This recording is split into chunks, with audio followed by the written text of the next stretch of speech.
I mean, kind of echoing what Rob said, I'm just so grateful for the friendship we have with the Novaks and the teamwork and how our kids are becoming friends. Lucas loves your home.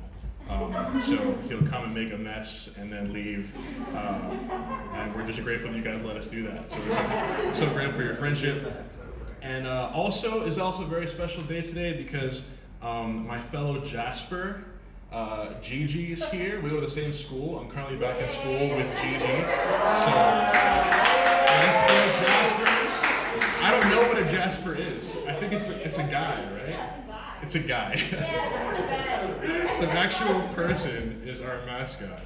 But yeah, well, I'm really excited today to be continuing your series here in the book of Mark, specifically today looking at Mark 2, verse 13. The story about a guy who has, his name is Levi, and my wife and I, our youngest son, his name is Levi as well. So this passage actually had a lot to do with why I kind of threw Levi in the mix for names.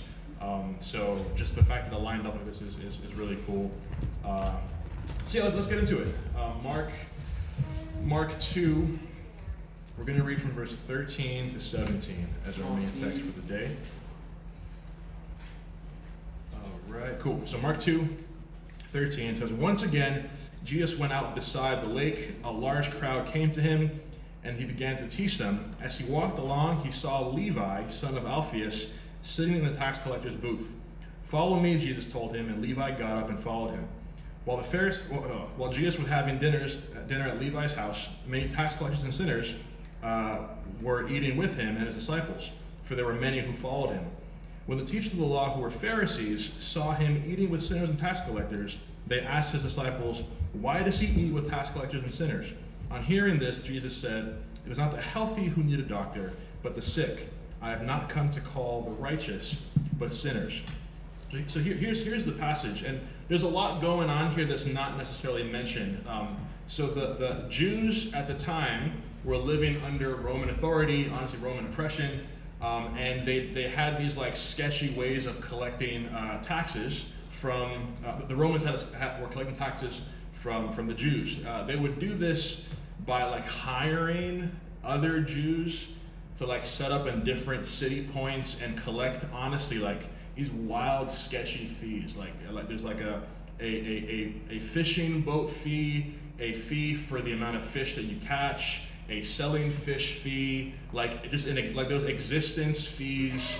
It was like if you think it's sketchy here and now, the setup in this situation was bonkers. And they also weren't like, I say I hired in quotations because the tax collectors weren't actually paid. They weren't given a salary or whatever. They just put it on themselves to charge everyone a little bit extra on the taxes, and they would pocket whatever was remaining, which sure, maybe at the beginning was a smooth idea, but then you give someone that kind of power and you're backed by the Roman government, you can start asking for a lot of stuff, a lot of money, a lot of things, and that's kind of that became the culture of the tax collectors, that they were these kind of sketchy guys hired by the enemy to collect extra money to pay the enemy and pad their pockets. So it was a rough situation.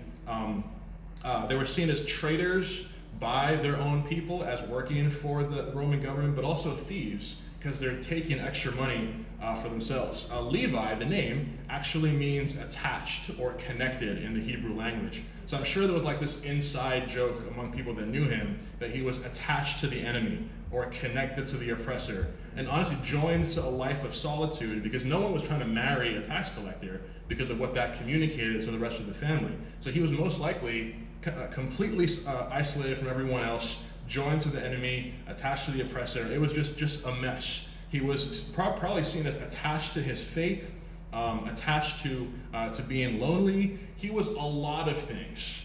He was also the Apostle Matthew. Take a look at me in Matthew 9. Matthew 9, verse 9. So Levi is a bunch of things, right? And then in Matthew 9:9, it says, "As Jesus went on from there, he saw a man named Matthew sitting at the tax collector's booth. 'Follow me,' he told him, and Matthew got up and followed him. While Jesus was having dinner at Matthew's house, many tax collectors and sinners came and ate with him and his disciples. When the Pharisees saw this, they asked the disciples, "Why does your teacher eat with tax collectors and sinners?" On hearing this, Jesus said, "It is not the healthy who need a doctor, but the sick." So it's the same story.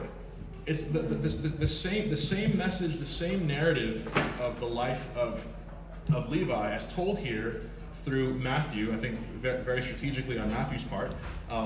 But the point is that like name changes happen a lot throughout the Bible, and they're always significant. If you pay attention to people's names changing, they're always significant. Abram means high father. H-I-G-H as in like level, not any other version of high. It's dad jokes, come on, dude, I'm 30.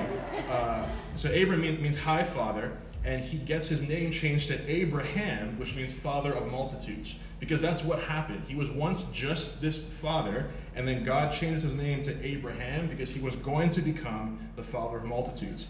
Jacob means pretty much like I took power sketchily. Like the way that I came to be in a place of authority, it was kind of like a little bit shady. That's what Jacob means. So if you have friends named Jacob, like tell them that. He gets his name changed to Israel, meaning contention with God, or honestly like power with God. So he goes from taking power sketchily to having power with God. And if you know his story, that's exactly what happened. Yeah. He takes power and like the older sonship in a sketchy way, goes through all sorts of transformations, and then he has power with God.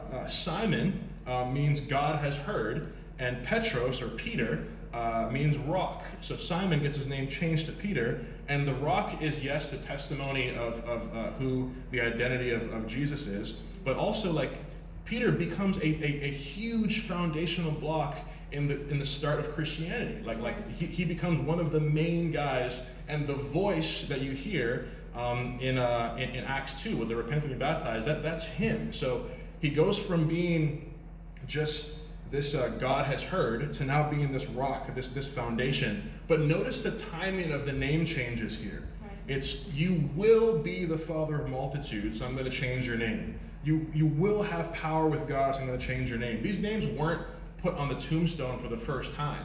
It was a name change, but then implied you have to change your life to match this as well. So Levi goes from being attached to Matthew, meaning gift of Yahweh, gift of God. So he goes from the process of being attached to all of these negative things to now his life is a gift of God, and he's going to share this gift with other people as well. Right there. The gift doesn't come down the line after he figures it out. Jesus calls him in that moment to be to accept the gift of Yahweh and live the gift of Yahweh as well. So today, you might be sitting here feeling attached to something that's potentially holding you back and keeping you stuck in your own, like maybe personal tax collector's booth. Whether you're maybe attached or connected to impurity, attached or connected to lack of motivation, or kind of joined to the meh stuff and kind of keep you kind of stuck. Like you might feel attached to all of that. And let me make this very clear, that God is in the business of transformation. You can't, though, just sit back and wait for these changes to happen. Yeah. God doesn't transform us and then we sit and kind of wait for it. God gives you the inspiration and the direction and the motivation, and then you have to live these changes in yourself. Jesus tells Levi to follow him. That implies change already. You have to change your career. You have to change your priorities. You have to change your identity. Whatever insecurity you felt about your job and how people are looking at you, you have to drop that right now, because Jesus is asking you to follow him. And Jesus had plans for Matthew to literally change the world. We're not given a lot of information about his life, but you're reading the book of Matthew right now. I referred to text that details the sovereignty of Christ and the life of Jesus in an account that we got from Matthew's firsthand perspective. So Jesus had plans to change the world through this man. He just had to leave what he was attached to in his life of Levi and change now to Matthew. You might even be looking at this campus region as it's in a very kind of like ground level foundational phases, and feel like we're attached to this. We're attached to this size room. But what if God has plans for a stadium somewhere? What if God has plans for multiple services because you can't fit in one spot? There's so many students in this area that if you feel attached to where things are at right now, you might miss the transformation that God has planned for you guys as well. But you have to live this change out. Like, again, it's not going to be because like there's a lesson and then magic happens. It's not going to be like you wake up and all of a sudden you're motivated. You have to decide to be these changes, to leave the attachment to whatever's holding you back and live the gift of God that He's given you in your salvation, and share that with others as well. And let me tell you, like, living a transformed life, like, they might not put it in the brochure, but it's very challenging. It's in John 12. In John 12, right after Lazarus gets raised from the dead, it's like one verse, but you know they tried to kill him again? Wow. Like, if you just read the narrative of Lazarus, Jesus heals him from brings him back to life, and they're like, we gotta kill this guy. Because if he's out there walking, it's gonna validate Jesus. So Jesus literally transforms Lazarus' life from death to now being alive, and the Pharisees are like, nah, he's gotta go. So if you're trying to live transformed life, best believe the world is gonna attack that. They tried to kill Lazarus after. I mean, give the guy a break. He was dead. He was dead. But I think sometimes we get surprised by challenge and persecution, and it kind of makes us feel, I'm out. Well, it might be part of the plan, right? Part of the process to push through these challenges and live this transformed life. And let me also, we're going to get to the Jesus transformation part in a little bit here. But if because of whatever, if your race or your gender or your upbringing or your family situation or your whatever it is has ever made you feel like somehow you are less capable of transformation, like, knock that out.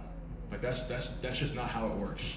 That there's nothing you bring to the table based on your life that makes God less able to transform you and those around you. Right. Like you don't bring any shortcomings so heavy that now you're stuck there forever. Like, Levi was in a rough situation. Like, I would go as far as to say probably rougher than any of us have it, because we have a supportive community around us. Yeah. Levi had nothing, and God used his life. So whatever it is, whatever thing you might feel based on what you've been told directly or indirectly or perceived or whatever it is, God can transform even that to something that makes himself incredibly, incredibly clear. Let's take a look here in verse 15 of the same passage, Mark 2. Mark 2 in verse 15. So you have this, so this is now Jesus in Levi's house. And you have this beautiful moment of God himself handpicking someone ostracized by the community to be part of his plan to bring heaven home. And that man goes on to invite guests who are also the outsiders and forgottens, and they're eating with the Son of God. You can just kind of read this and move past, but like visually, this is incredible, because you have like the juxtaposition of how the whole world works. Jesus comes into the home of the broken to befriend the lost. And then in the middle of this beautiful, poetic, like, wow, you have the Son of Man in here just like kicking it with a bunch of like losers. Then the haters show up. Because one thing about haters is like they're gonna show up. They're probably already there, just quiet, waiting for their chance to put the mask down and say something crazy. Like haters are there. And right here you have the specific version of haters, the New England Pharisees. It's so hard to distinguish sometimes between the Patriots and the Pharisees. And like the words are so similar, it like throws me off. Not the New England Patriots, sorry. It was the Pharisees. Sorry about that. The Pharisees show up with all of their hate, and I need to speak to a manager. Like what are these people doing here? Like they come in ready to like get someone in trouble. Why does he eat with sinners? If he's this holy, holy savior guy that John the Baptist character was talking about, yapping about how he's God and he's special, if he's that guy, he would never associate himself with these people. Why does he eat with sinners? We, the Pharisees, only eat with good, pure, clean people who have it all together, and we're top tier righteous. So if he's claiming to be somebody, why does he eat with sinners? This is actually a much more powerful statement of fact than it is a question of motive, right? If you eliminate the question, if you eliminate why, just look at what's being stated here. Jesus eats with sinners. Jesus, fully God, fully divine, creator of all things, pure and blameless, and literally saturating with earth-quaking power inside him, eats, ingests food for sustenance. In group settings, this communicates a willing interaction and friendship with the company that you're in. So he befriends these people with his guards down, sinners, those who have disobeyed God's perfect plan for our thoughts, our words, and actions. Jesus eats with sinners. We have given Jesus billions upon billions of reasons to not want to eat with us. Yep. Adam and Eve were given a simple task. Like, yo, like, just hold it down, guys. Just hold it down and I'll be right back. And they're like, nah, we got a better plan. And we have been suffering ever since. Cain kills Abel. Like, again, it's just, bro, just take what you've been given and show that you're grateful. And Cain's like, yeah, no, I'm just gonna go ahead and kill this guy because his standard is higher than mine. God rescues the Israelites from slavery, and they immediately write like a bad Yelp review of the experience, and like, nah, we gotta go back. It was better over there. The kings worship foreign kings. The kings worship foreign gods. The people worship foreign kings. And then it all gets to this point where God's like, okay, well, here's Jesus, and then we killed him. So if you just like think about how we've treated this, and then Jesus chooses to eat with sinners. Jesus will eat with you. He will bring himself down. He'll put himself in a position where he requires food to sustain himself, which is bonkers, because he was there at the creation of like mankind, and now he's like, okay, I'm gonna downgrade so much that I need to eat, which is crazy. And he's gonna come down and befriend you, even though you've given him reason not to, even though you have played him directly, consistently, and will play him again. He chooses to befriend you and eat with you. So the question is no longer about why does he eat with sinners. The question is, will you sit with him? Will you eat with him? Will you befriend Jesus? Will you defend Jesus? Will you stand up for his righteousness and standard, even if the world wants that conviction sat down? In my junior year, oh my gosh, dude, junior year of college, which is like super long ago at this point, I took a Bible class because I wanted an easy A. Nope, that's where I went wrong. So it was an 8 a.m. class. I know. It was a 3-hour-long 8 a.m. class. And Okay. That would have been wild. It was not a Saturday, but I worked overnight shifts the night before. But I'm like, hey, but it's the Bible. Like I do this. Like I'm gonna show up. I don't even get required reading. I have like 6 of them. Like I have all the Bibles. So I'm like, I'm thinking I'm good to go. First class, 8 o'clock in the morning. I'm ready to like dominate the discussion. And the professor is like, well, who here believes in God? Stinking me, yo. I'm that guy. I believe in God.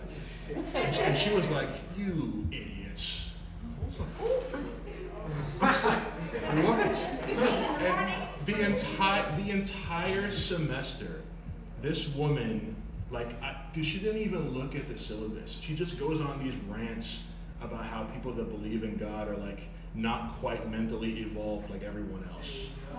And like and it was nuts. It was crazy. Like, and I'm thinking, okay, cool. Well, you know, I'll do the work and I'll participate every now and then. But it was like every class, 3 hours long of just hearing her go on these syllabus, it was a disaster. We actually got into quite heated arguments throughout the semester, which there's some that I regret, some I feel really good about. There was actually our final paper. Our final paper was to. I wish I had the prompt to show you guys. It was pretty much like, because of the inconsistencies throughout the Synoptic Gospel, write a 8 or 9 page paper about why the New Testament cannot be trusted as a reliable historical source. Oh, Lord. That's the paper. So I talked to my dad, and he was like, well, just write 2 papers. Take one paper of what she wants you to say, and one paper marked very clearly, here's what I believe. And I was like, yeah, I'm not writing 2 papers though. That's crazy. I'm not writing 2 papers. So I wrote my paper of like, I completely disagree, here's why. It was honestly like impeccable paper, and I got like an A- for the class. It was an A+ paper. I didn't, but she's a hater, so it is what it is. But there was one particular moment in this class when this professor she kind of built up for an hour and a half this whatever history, whatever evidence, whatever, to pretty much get to the landing point of the crucifixion never happened. It just never happened, and here's the evidence why it didn't happen. And she was of Jewish descent. So I put my hand up, and I kid you not, I said, Miss, the Holocaust never happened. Oh. And that was the reaction. And now I'm like, bro, I said it. Oh, no. And I said, well, Miss, because I have found sources that communicate that it was actually doctored images and fake stats and numbers that were kind of propaganda against the losing side of the war, and that's what I believe. And it was like, I'm waiting for the president of Queens College to come in and escort me immediately to prison. But then what I tell her is, okay, so I obviously don't believe that. I obviously 100% believe that the Holocaust was actually the evidence of people that are living outside God's plan, and it shows you how bad humans can get if we disobey what God gives us. But, Professor, it's crazy that you can make that kind of statement when people that I know are living every single day of their lives based on the reality and the historical fact that Jesus lived, died, and was resurrected. So if you're going to make these crazy statements, me too. And she took a sabbatical the next school year. So I don't know if it was me. But it's probably me. But honestly, my thought was, you're not gonna sit here and talk about Jesus like that. There's no way. Listen, I'm not big enough to physically or spiritually defend the Son of God. So he doesn't need me to back him up. But goodness gracious, lady, you're not gonna sit here and talk crazy about the Savior of the world. I'm just or without someone else saying something to support Jesus. And that was the conviction that I came in there with. Now, years removed, there's probably a better way to do that. But the reality is that we have eyewitness testimony of the risen Christ.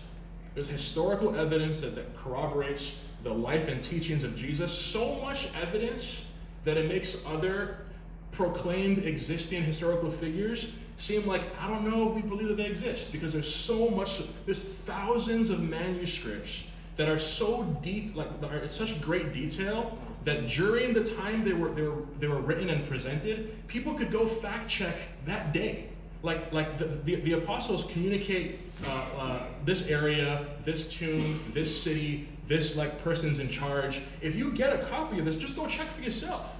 And we have these copies that are strictly passed on, and now we have it. There's people, we have manuscripts supporting the life of Jesus from people that supported Christianity, from enemies of Christianity, and people watching Christianity yo, what is that? We have these, there's so much evidence that logically, it doesn't make sense to not stand up for Jesus. Yeah. It doesn't, because all the just as much as we have the evidence supporting that today is Sunday, Jesus was a real life person who taught this, and it's not based on a book. She kept saying, you're really gonna base your life based on a book? Absolutely not, bro. I would be crazy to tell you that you should believe in God because the Bible as one document says so.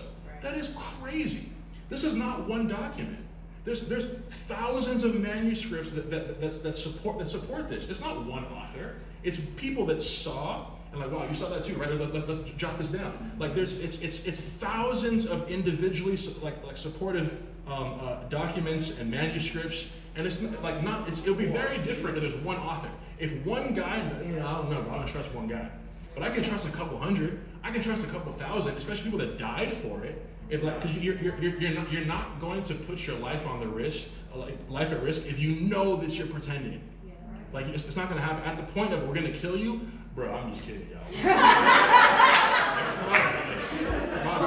It's just, but like you're not going to get tortured and watch someone in front of you get tortured and say yes to it as well, unless you know that it's true. Yeah. So there's hundreds of these eyewitness testimonies that support that it's true. So when people make these statements like, nah, this is not real, the crucifixion didn't happen. I'm like, bro, read a book. Like, educate yourself. Because it clearly, even at risk of a B in that class, even at risk of failing that class, I came in like, there's no way I'm gonna let you talk about Jesus like that. So he has made it very clear that he will eat with me, that he will sit and befriend me. So now let me also say that it's in my character to say that kind of thing in a public setting. Like I've said wild stuff because I was like in public whatevers. It's a lot more challenging for me to do that in silence and by myself and when no one is looking. And like defending Jesus when you're the only one in the room. And what defending Jesus when you know he's in your head and like seeing what you're seeing, just kind of checking where your eyes go. And where you allow your heart to go. Like I can do the dramatic one time big like wow that was crazy, but it's harder to like not get upset at someone driving, and not let my heart go to a place of now am I defending Jesus with my thoughts and my feelings in this situation. Yeah. So as much as sometimes the big stuff kind of gets the attention, that's a lot less common than how much Jesus wants us to defend him and befriend him in these kind of day-to-day interactions, and like what you're swiping and what you're liking and what you're allowing yourself to take in. Like, would you do that to a friend that was living in your head? Like the stuff that you're allowing like into your thoughts. So put that there as well. I also think that cancel culture has created coward Christians, where we're so afraid, we're so stinking afraid to like go against the trendy that we'll just like accept sin. We'll just straight up accept sin because we're worried about what putting our foot down communicates to the rest of the world. And the truth is, it communicates that we're friends with Jesus. And I'm not saying like go out and be bigots. I'm not saying go out and be holier than thou. This scripture gives you no clearance to do that. Verse 17, it's not the healthy that need a doctor, but the sick. And that's us. Yeah. That's all of us. We're never the doctor in this situation.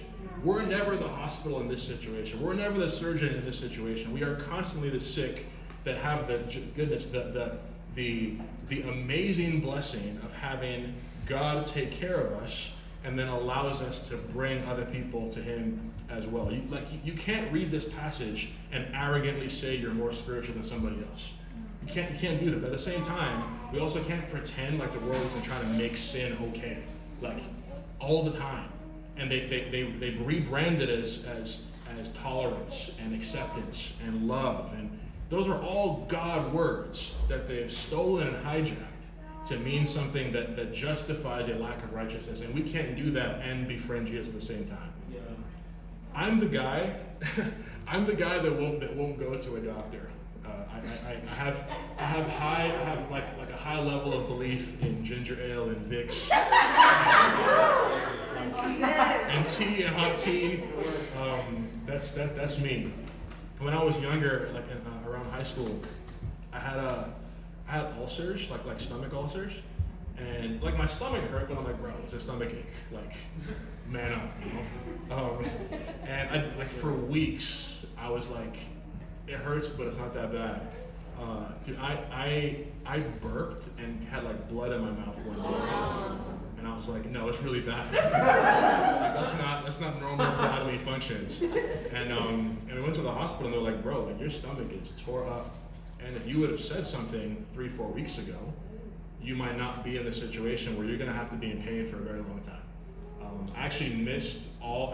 I was in the hospital for like maybe 10-12 days of like, please more morphine type pain as like a 13-year-old, because I allowed this to go on for so long, to the point that like healing became way harder than it needed to be. We can't pretend like we don't need doctors. We can't pretend like we don't need healing. We can't pretend like we don't constantly still to this day need repentance. We can't pretend like we don't need direction and righteousness. We can't pretend that we do not need Jesus. Yeah. Like that's not something that's like high level advanced Christianity. At its base level, if you don't function in a way that communicates that you desperately need Jesus, you're missing the point. Yeah. You're missing the entire thing. Like we literally on a practical day-to-day level cannot do this without Jesus.